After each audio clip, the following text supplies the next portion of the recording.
আসসালামু আলাইকুম। Hi guys, সবাই কেমন আছেন? আশা করি সবাই ভালো আছেন। আলহামদুলিল্লাহ আমিও ভালো আছি। তো শুভ সকাল সবাইকে। ঘুমের থেকে উঠে বাজারে চলে গেলাম। তো এখন সকাল বললে ভুলই হয়, প্রায় 12টা বেজে গেছে। কাজ যেরকম আমাকে ছাড়ে না, কাজকে আমি ছাড়তে চাইলে কি হবে? এটাই ভালো, কাজ নিয়ে থাকা। এখানে কত রকমের নানান রকমের 12 মিশালি মাছ ছিল, মাত্র 300 টাকা কেজি বেচতেছিল। কিন্তু আমার হাতে টাকা ছিল না, বিকাশে যাব টাকা তুলবো, তার জন্য আমি নিতে পারলাম না। আবার এত দূর থেকে আসবো, আর বাসায় মাছ আছে অনেক, তাই নিলাম না আগ্রহ করে। আজকে বাসার ভিতরে মেহমান আছে, তো ভাবলাম অন্য কিছু রান্না করি, কিছু নিয়ে যাই। আর বাজারও ছিল না রুমেরটা ঘরে।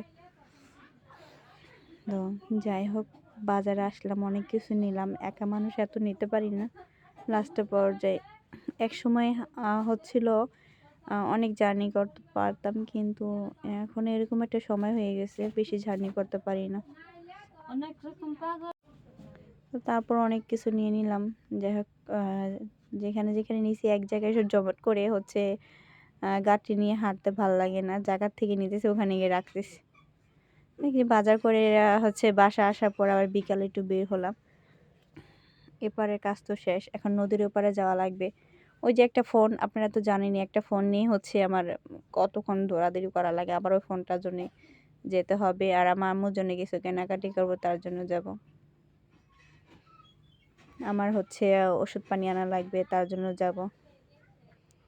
সবাই সব জিনিস ভালোবাসে না, কিন্তু আমি ওষুধকে ভালোবাসি, তাই ওষুধ আমাকে ভালোবাসে। ওষুধ ছাড়া মনে হয় আমার জীবন চলেই না। তো যাই হোক, এখানে এপার থেকে অনেক দাম বেশি, তাই আমি ওপার থেকে নিয়ে আসি। তো উনি আমার সাথে যাবে, আমি ভাবলাম ওনার নিয়ে যে অনেকদিন ধরে যাওয়া হয় না। উনি যে কতটা খুশি, ওনার মুখের দিকে তাকালে বুঝতে পারবেন। উনি বাইরে বের হলে ওনার লাখ টাকা দিলে যতটা খুশি না হয়, এভাবে অনেক খুশি। উনি তাড়াহুড়া করতেছে যাবে। আমি তো একটু দাঁড়াইছিলাম, একটু ভিডিও করতেছিলাম, অটোর জন্য দাঁড়াইছিলাম, কিন্তু অটো পেলাম না, মোড়ের থেকে নিতে হবে। সবাই যার যার বেবি আছে, বাচ্চা আছে, তাদেরকে নিয়ে একটু হলে বের হতে যাবেন। কারণ ওরা একটু বাইরে বের হলে যে কত খুশি। সারা রাস্তা আমার সাথে কথা বলতেছিল, হাঁটতেছিল, দৌড়াইতেছিল, কোলে উঠতেছিল না, কিন্তু ভয় করতেছিল। এরকম দৌড় মারে যদি আবার সারা রাস্তায় রিক্সা গাড়ি ছিল, তার জন্য আমি ওকে কোলে নিয়ে হাঁটতেছিলাম, ছাড়তেছিলাম। কিন্তু উনি এত কথা জিজ্ঞেস করতেছে, এত পটপট করতেছে। 2 দিন পর তো সে যখন চলে যাবে, এই স্মৃতিগুলো রেখে যাবে। আমাদের কাছে সবাই চলে যায়, কিন্তু তার স্মৃতিগুলো থেকে যায়। আর দেখেন কি সুন্দরভাবে নাচতেছে উনি, মানে খুশিতে।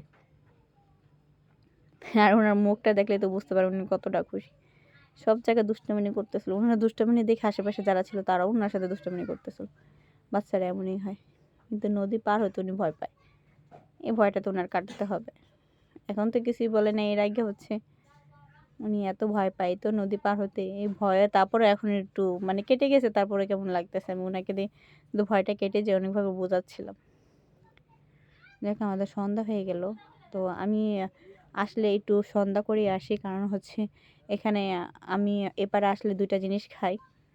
আমি বাইরের জিনিসটা বেশি খাই, তো অত দামি জিনিসও খাই না। একটা যে এখানে চা, মালাই চা, সেটা আপনারা দেখেছেন হয়তো আগের ভিডিওতে। আর আরেকটা জিনিস আছে, দেখোটা থাকুক। তো আমার আম্মুর জন্য কিছু গস কাপড় নিয়ে নিলাম, যে ওনাকে বাসায় আমি কাপড় চোপড় বানিয়ে দিব। বানানো অনেকদিন